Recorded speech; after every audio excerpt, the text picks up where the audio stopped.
एक तरफ जहां हिंदुस्तान पर आई कोरोना की आफत में जमकर हिंदू मुसलमान हुआ, जमात के नाम पर एक खास धर्म वर्ग को निशाने पर लिया गया और जमात से जुड़े लोगों की कुछ तस्वीरों के चलते एक वर्ग शर्मसार भी हुआ।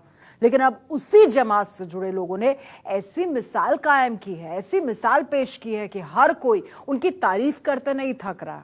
आपको बताएं, कोरोना से जंग में अब सबसे बड़ा हथियार बनकर उभर रहे हैं जमात से जुड़े सच्चे हिंदुस्तानी, क्योंकि अब जमातियों का रक्तदान बचाएगा हिंदुस्तान। प्लाज्मा थेरेपी देखिए।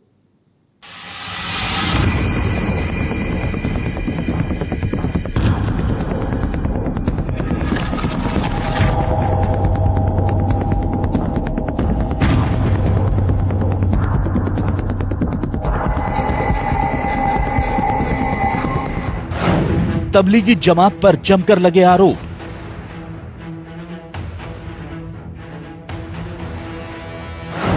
जमात को ठहराया गया कोरोना फैलाने का जिम्मेदार।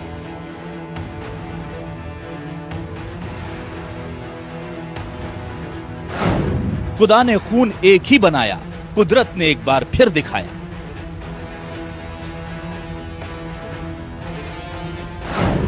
जमातियों का रक्तदान बचाएगा हिंदुस्तान।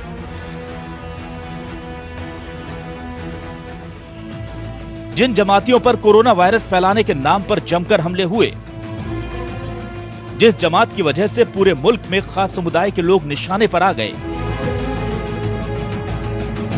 आज वही पूरे देश के लिए मिसाल बनकर खड़े हैं। इनसे मिलिए, ये हैं मुंबई के प्लाज्मा डोनर।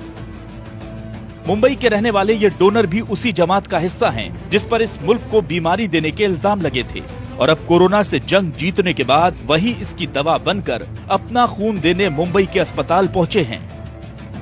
वहाँ से फोन आया नायर से कि आप अगर जो पॉजिटिव पेशेंट अच्छे हो के आए तो उनका है ना प्लाज्मा लेकर, जो पेशेंट अच्छे नहीं हो रहे हैं उनको हम उसमें आपका प्लाज्मा डालेंगे तो ऊपर वाले की दुआ रहेगी तो वो भी अच्छा हो जाएगा। इसके लिए मुझको बुलाया गया था। और फिर जो हमारे अमीर साहब है तबलीगी जमात के मौलाना साद साहब निजामुद्दीन से, उन्होंने इस बात को वायरल किया था कि हर मुसलमान इसमें बढ़ चढ़ के हिस्सा ले और इंसानियत को आगे करे और दूसरों की मदद करे। तो इस सोच के मैं भी गया। पहले दिन मुझको लेकर अपना ब्लड लोगों ने चेक करा कि कोई बीमारी या कुछ ऐसी कोई चीज़ तो नहीं है। उसके बाद आज फिर उन्होंने बुलाया, फिर गाड़ी भेजी थी उन्होंने और प्लाज्मा लिया। एक आधे घंटे का प्रोसीजर था जिसमें 450 ml उन्होंने मुझसे प्लाज्मा लिया। ये शख्स अकेले ऐसे डोनर नहीं, तवरेज भी उन्हीं लोगों में से एक हैं जो अपने जिस्म का खून देकर कोरोना की दवा बनने के लिए खुद चलकर अस्पताल पहुंचे हैं। दिल्ली से ही जमातियों को लेकर विवाद शुरू हुआ था और उसी दिल्ली में तवरेज जैसे लोग लोगों की जान बचाने के लिए आगे आए हैं। एक बार न्यूज पर देख रहा था जिसमें हमारे माननीय मुख्यमंत्री केजरीवाल जी प्लाज्मा थेरेपी के बारे में बता रहे थे और वो अपील कर रहे थे कि जो भी लोग कोरोना नेगेटिव होकर आए हैं वो अपना प्लाज्मा डोनेट करें और ये थेरेपी सक्सेस हो सकती है। ये खबर सुनने के तुरंत पश्चात मैंने ठान लिया था कि मैं अपना प्लाज्मा डोनेट करूंगा कि और इस प्लाज्मा से अपने किसी हिंदुस्तानी भाई का इलाज हो। इससे ज़्यादा खुशी और गर्व की बात मेरे लिए दूसरी कोई नहीं हो सकती है। दरअसल ये वो लोग हैं जिनके शरीर पर कोरोना का वायरस अटैक कर चुका था, लेकिन बेहतर इलाज और डॉक्टरों की मेहनत का नतीजा है कि ये सब अब इस जंग में जीत हासिल कर चुके हैं। मतलब इनके शरीर में कोविड-19 के वायरस से लड़ने वाली एंटीबॉडीज तैयार हो चुकी हैं। अब इन्हीं लोगों के खून से प्लाज्मा निकालकर दूसरे मरीजों को चढ़ाया जाएगा। इस पूरी प्रक्रिया को प्लाज्मा ट्रांसप्लांट कहा जाता है। कोरोना से ठीक हुए मरीज से खून निकालना, ठीक हुए रोगी के खून से प्लाज्मा निकालना। खून से निकला प्लाज्मा 4 मरीजों को ट्रांसफर किया जाता है। 4 लोगों के शरीर में गया प्लाज्मा एंटीबॉडीज बनाएगा। एंटीबॉडीज केवल प्लाज्मा में ही मौजूद होते हैं। प्लाज्मा में मौजूद एंटीबॉडीज वायरस से लड़ते हैं। जिसके एंटीबॉडीज वायरस को हरा चुके होते हैं, उसके एंटीबॉडीज दूसरे शरीर में भी एक जैसा व्यवहार करते हैं। यानी एक ठीक हुए रोगी का प्लाज्मा 4 और मरीजों को ठीक कर सकता है। जाहिर है बनाने वाले ने कोई भेद नहीं किया था, इसलिए कुदरत के इस कहर की काट भी सबके शरीर में एक सी ही है।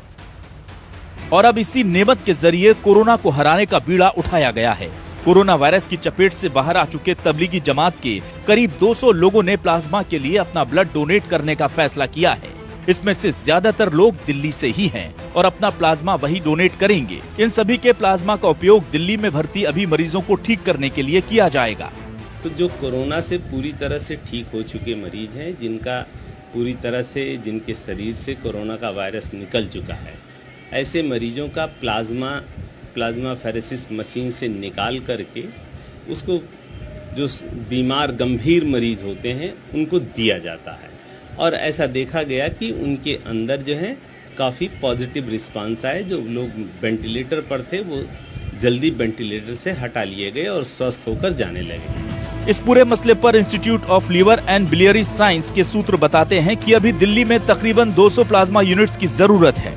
जो व्यक्ति 2 बार लगातार टेस्ट में नेगेटिव आ जाता है और 7 दिन तक ठीक रहता है, उसका प्लाज्मा लिया जा सकता है। दिल्ली के अलावा भी पूरे देश में जमात से जुड़े कई लोग प्लाज्मा डोनेट करने के लिए आगे आ रहे हैं। बुरे वक्त में जमात से जुड़े इन लोगों ने इंसानियत की मिसाल पेश की है। प्लाज्मा डोनेट करने वालों ने ये साबित कर दिया कि कुछ लोगों की नासमझी के कारण पूरी जमात को कोसना ठीक नहीं, क्योंकि इबादत चाहे खुदा की हो या भगवान की, हर मजहब यही सिखाता है कि हर मुमकिन मदद करो इंसान की। जिस कोरोना के कहर ने समाज में बड़ा अलगाव पैदा करने की कोशिश की थी, आज उसी के इलाज के कारण कई मुस्लिमों का खून हिंदुओं की रगों में दौड़कर ये पैगाम देगा कि हमारे मजहब चाहे अलग हों, कुदरत की नजर में तो हम एक ही हैं। Bureau report,